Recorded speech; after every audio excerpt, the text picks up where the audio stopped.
ensemble. Regardez la sagesse de Dieu. Quand nous regardons le temple, Dieu a mis d'abord Judas en haut, après Issachar et après maintenant Ephraim.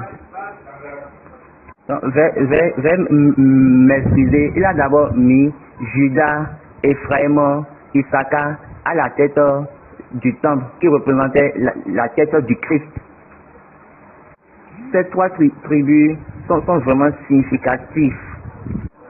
Donc, Jésus a demandé d'aller amener l'âne que personne n'a encore utilisé, que lui veut utiliser, que c'est une manière, il veut porter nos charges pour pouvoir nous rendre libres. Donc, sur l'âne, Jésus a enlevé la charge, notre charge. Maintenant, il a mis maintenant sa charge qui est vraiment léger.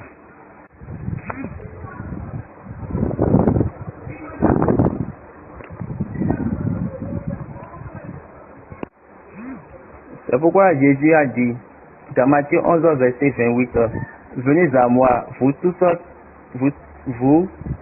qui êtes fatigués et chargés, et je vous donnerai du repos. 29. Prenez mon joug sur vous et recevez mes instructions, car je suis doux et humble de cœur, et vous trouverez du repos pour vos âmes. Maintenant, quand Jésus était monté sur l'âne marchait, et puis toute l'Israël disait que le roi des Juifs est là, le roi des Juifs est là. Le roi des Juifs est là, maintenant sauve-nous maintenant. Donc en même temps, regardez ce que les pharisiens disent dans Jean 12, à partir du verset 19.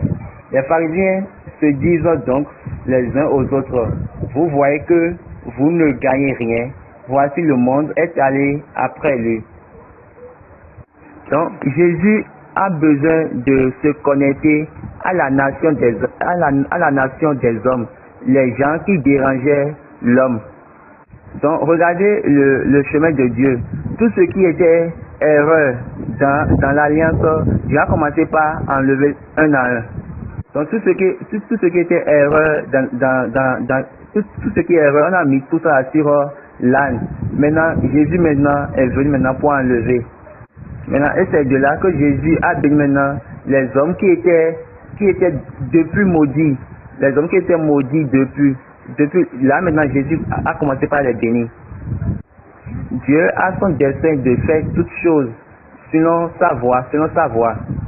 Donc quand il s'est monté sur la nature de l'homme, il s'est connecté à la nature de l'homme, à la nation de l'homme. Donc pour enlever